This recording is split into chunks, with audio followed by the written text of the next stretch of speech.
If we are going to paint a tree, the simplest options are shapes. So what is the way we can paint a tree? We have the branch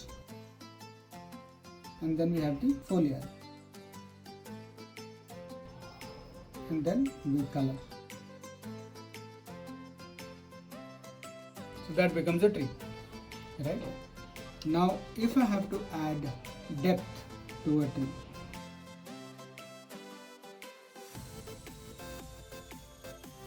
so I have the same tree or probably a different tree, right? And I have already added color, right? Now if I have to add depth, then I will go to the palette of the color and add depth.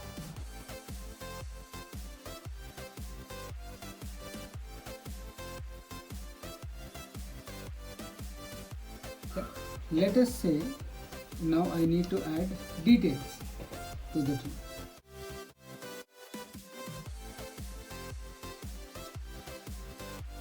Too much water. So let me add the tree first. And then I make minor changes to the way the tree is.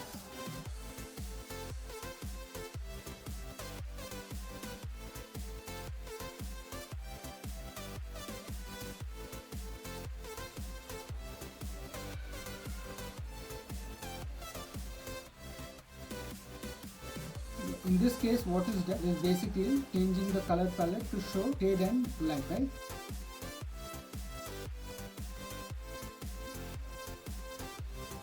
That is how we are adding depth.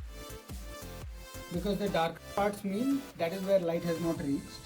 The lighter part means there is a lot of sunlight. These are just colors. And I'm using the wetness of the paint and the paper to my advantage. So I'm letting the paint and the water do the job for me.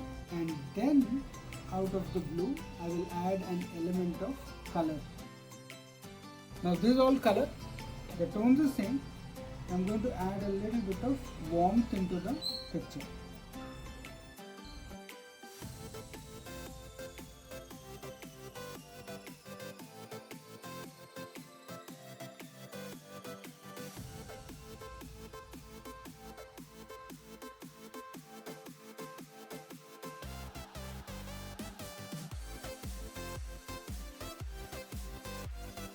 I will add a little bit of shadow and build upon that shadow. So what am I doing here? I am showing that there is light and there is shade with the way I am using color and by adding minor details.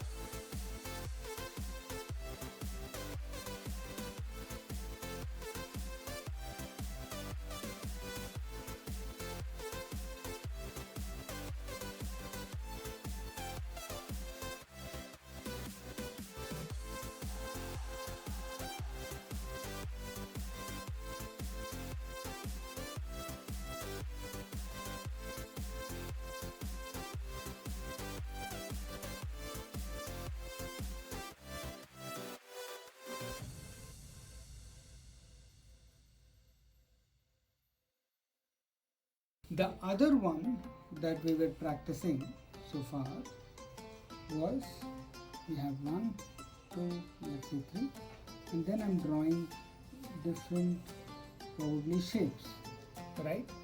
So how do I turn this into a tree? Now we color these shapes. This is when I'm not bothered about light or shade, right? Now I need to get this shape to look like an actual tree, correct? So what is the definition of the actual tree? It's made up of its leaves, right? So I decide whether I want long leaves in this, small leaves, and then I will make changes to the outline. So let us say I am making small leaves here, right? So then I will start adding small leaves to the outline. And since my tree hasn't gone to school, it will not adhere to the shape, right? If it feels some leaves have to come this side, it will do that. But roughly, let's say this is the tree with thin leaves, correct? The same thing, suddenly let us say this part, my tree decides I want long leaves now, I don't want too much of thin leaves. So then my strokes will change accordingly.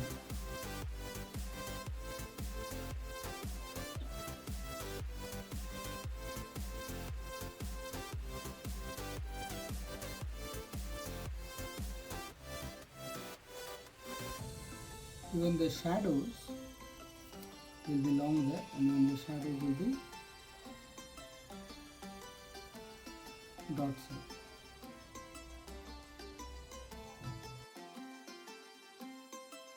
Because suddenly when it comes to shadows, the leaves will not become long, right? So that thing you got to remember. Let us say in this place, thin, flowy, long leaves, then you have very droopy.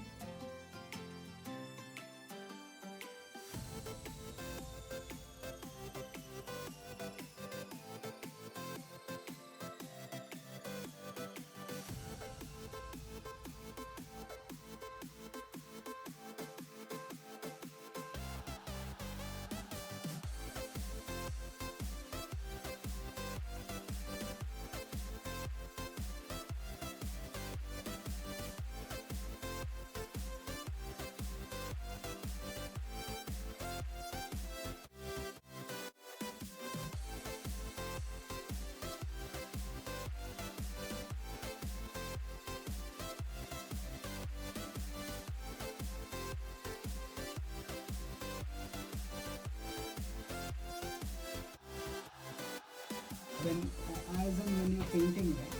When you initially start painting, don't feel frustrated if you're not getting the shapes. It is because initially when you paint, right, you do not have any reference.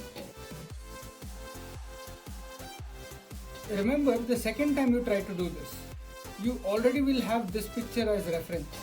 You already would have the experience of having drawn this, right? So the second attempt will be better than the first. The third attempt will be better than the second. Because each time you are painting the same thing, your number of references that you can use for permutation and combination keeps increasing. Right? So for me to paint this, I would have had to go through an entire range of permutation combination to be able to understand, okay, this is how I can get to this, or this is how I can make it look, right? So initially when you start painting, the first thing to do is to start observing more. So if I have to draw a mango tree, I'll probably use leaves like these. If I have to draw a neem tree, I'll probably use leaves like these, right? Why don't I use this for mango trees and this for neem trees? Or this for neem tree? Because we know, look, and how do we know how they look? Because we've observed them, right? If I say this is a coconut tree, will you agree? What? If I say this is a coconut tree, will you agree? No. Why? Because we know this is not how a coconut tree looks, right? Because we've drawn coconut trees since the inception of the first painting or drawing in our books, right? Everybody knows, okay, coconut tree cannot be like this, right? But you will have different iterations of coconut trees that you can draw, correct? The same way, every time you observe something, your mind kind of uses it as the reference for when you're trying to paint. The problem is, when we try to paint, we forget those references. We don't try to imagine how it will look. We don't try to imagine how a coconut tree looks or a mango tree looks, right? So we immediately try to draw a general figure without even imagining what it should look like. That is why we end up with 2D trees, The tree is like broccoli. So I mean, this is just a simple example. So every time you try to paint, imagine. It's okay. It is okay if it does not come like how you imagine. Remember, every time you try to paint, the mind is automatically kind of doing course correct. Oh, last time I painted this happened. This time let me try this. And after a point, if you don't think twice or thrice, you'll not even think twice about which color you're taking, because your mind already knows. It's put all that clutter aside. It knows for this tree, I need yellow, I need green. Once you've done this twice and thrice, you'll know, okay, I already know yellow, green you would have taken. Now I need blue and I need orange or brown. That is how you will progress. Don't be worried about why it is not coming right, or why is it spreading, why is it not spreading. Don't worry. Just do it. Remember, the time we paint, usually we never take water.